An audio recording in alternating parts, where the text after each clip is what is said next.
Hello everyone, welcome back to another Fallout 76 video. We've got yet more news this week regarding the Wastelanders DLC. Here are 9 upcoming changes that will be part of the game sooner than you think.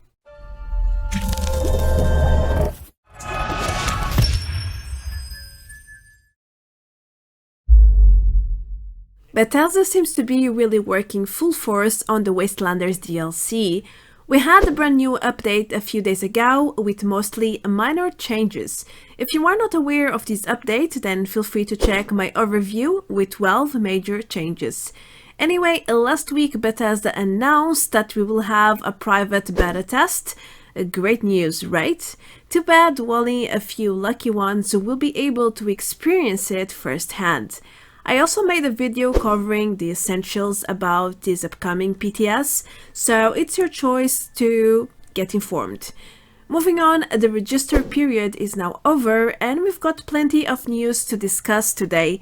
Besides the private test update, we also got confirmation that vault raids will be disabled soon and the quest map interface will be reworked. Lots of changes there in preparation for the Wastelanders DLC. But that's not everything. Let's take a closer look, shall we? Would you like to participate in the upcoming private test server? Well, I hope you registered in the past days because the opt-in period is now over. You can no longer register to take part of this experience, but don't worry, the open test server is coming at some point. Plus, they might need more testers for this PTS. Maybe you can get a second chance later on.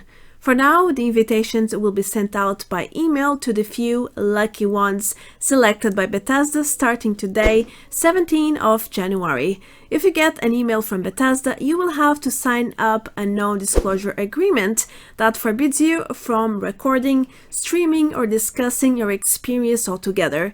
So it is a twisted experience, at least it would be for me. Can you imagine going on week after week or months ahead pretending you don't know anything when you actually do?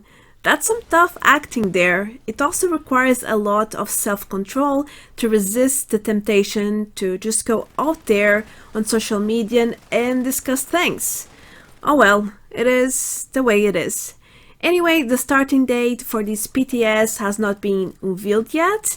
I really thought it would be on the 17th of January, but it seems like it's not. So we will have to wait for further news on this one to understand when is this private test taking place. Do you remember when I said there might be a second chance for you to participate in this PTS in the future? Well, that's right. Bethesda said they only need a few hundred players for the private test right now, but they might need even more people depending on the testing needs in the near future. In other words, they will most likely need more testers if the first batch encounters a lot of issues. Of course, there could be other scenarios here, but that's the most likely one to happen in my opinion. Anyhow, don't be upset if you don't get a chance to participate. After all, it's only a test. Nothing there regarding your progress would carry on to the official servers anyway. Things are prone to change and you can't even discuss it with your friends or gaming communities. What you experience there might also change drastically in the Wastelanders release. So it's not like you're going to miss a lot besides the opportunity to help Bethesda improve their game. So think about it. Well, it's time to talk about the big news. It has been a while since Vault 94 received any updates, but now it is the moment of revelations. Bethesda is shutting down the Vault. Simple as that. I've expressed my opinion about Vault raids numerous times. I even made an opinion video about it. Basically, I think Vault 94 was a huge failure in so many ways. It really did not deliver the challenging and rewarding experience we were all waiting for. It was just a grinding, tedious experience full of bugs and endless requirements to actually get the steel and the plans to craft unique armor sets. Then there was this huge glitch that allowed people to trade Vault 94 armor pieces, which were supposed to be untradeable. It took me over 1 month to farm my Strangleheart and Thorns armor sets, over 100 hours into these alone, and in the end, lots of people got it effortlessly with this trading exploit. Bethesda has acknowledged all of these issues and some more, and their final decision is clear: they will close the Vault's doors. There will be no more of Vault 94 raids, and that's not necessarily a bad thing. For some, this comes as a surprise. For me, it is rather logical. Nobody wanted to do Vault raids at all, and discontentment was general, so why should you keep a feature that nobody wants to use?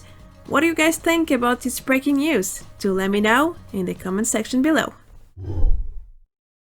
Continuing with the Vault 94 shutdown, the rewards will still remain in-game as obvious, so everyone who got the rewards, plans and armor sets will get to keep them. But what about new players or anyone else who didn't get a chance to farm them? Well, Bethesda claimed that these rewards will be achievable by other means in the future. They just didn't specify which means. It could be anything: a badge system, new missions, new challenges. But considering how difficult it was to legitimately get the armor sets, it's difficult to imagine a fair alternative here. Maybe they will add it to the rewards of the next Vault to open doors? A Vault 79? Maybe. It could work, but I'm not sure. Again, only time will tell what the alternative will be.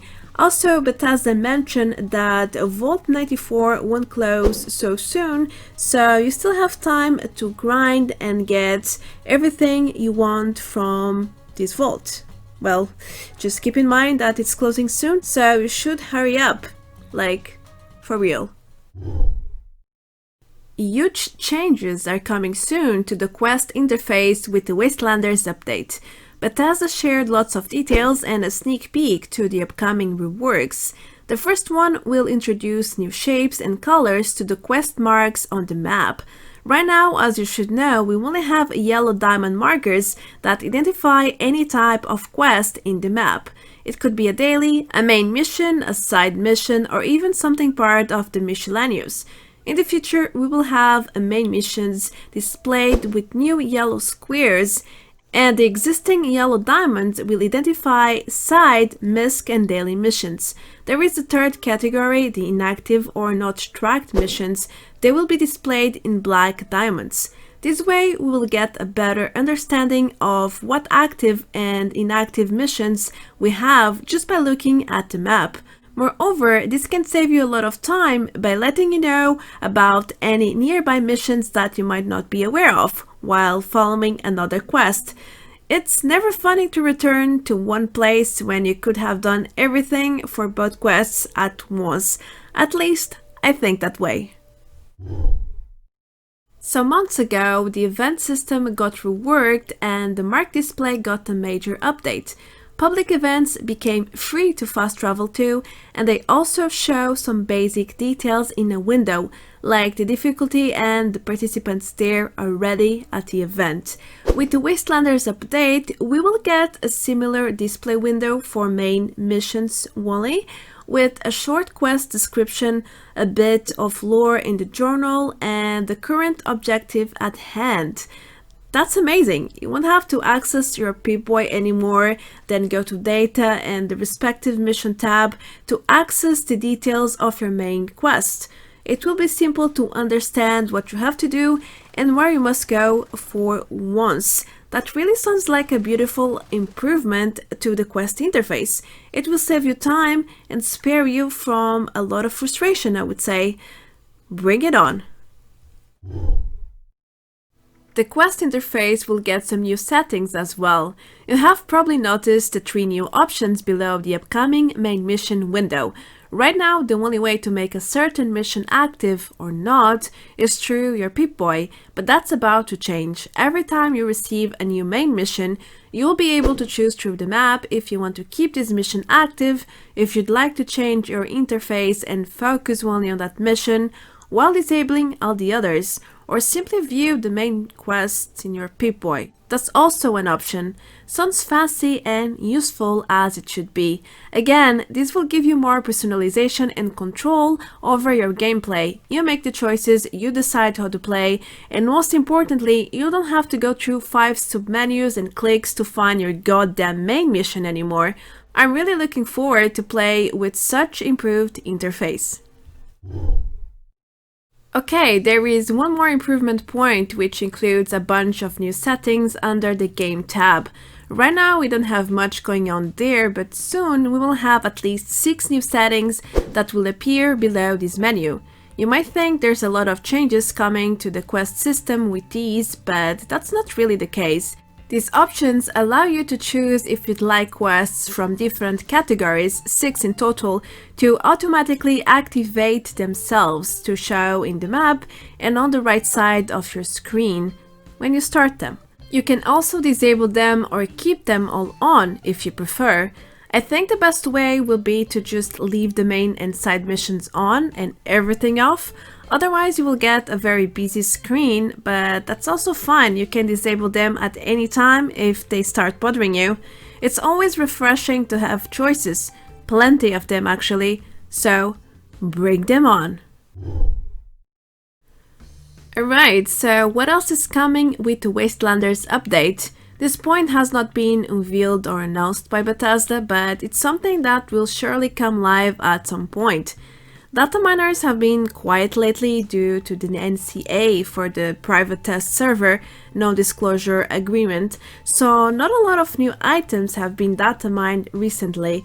I couldn't even find a Reddit post for 2020 to give you an idea.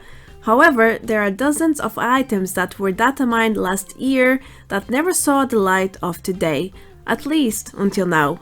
That doesn't mean they won't be released soon though. Just like the Nuka Cherry skins for normal armor and countless items for the communist faction, if you can call it that. I hope I can.